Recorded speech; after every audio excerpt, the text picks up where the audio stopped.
Le jardin de Zhuyan a été construit sous le règne de l'empereur Qianlong dans la dernière moitié du XVIIIe siècle.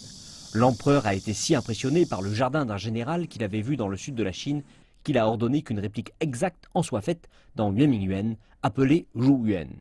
Désormais, nous ne pouvons en voir que les ruines. Yuanmingyuan est actuellement l'objet de la plus grande opération d'excavation archéologique jusqu'à présent.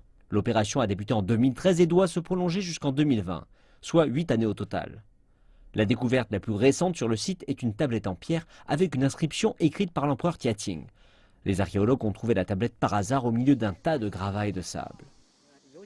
Tout d'abord, nous avons découvert les caractères sur la tablette. Puis nous avons trouvé 2 sceaux sur la partie gauche de la tablette. Et sur l'un, il était indiqué que c'était le sceau de l'empereur Jiaqing. La pierre en ardoise est immense, on ne peut pas la déplacer facilement. L'inscription entière ne peut pas être vue car la plus grande partie de la tablette est enfouie dans le sol.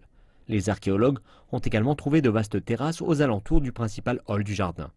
Elles permettaient aux empereurs d'arriver par bateau, de s'accrocher aux terrasses et d'y monter pour arriver ensuite dans le hall. Ont été également découvertes des pierres ayant la forme de nuages, des objets rarement vus dans les décorations royales. Une autre grande découverte est un chemin encerclant une rocaille. Ces découvertes ont permis de révéler le style architectural du jardin de Zhuyan, similaire à celui que l'on trouve dans le sud de la Chine.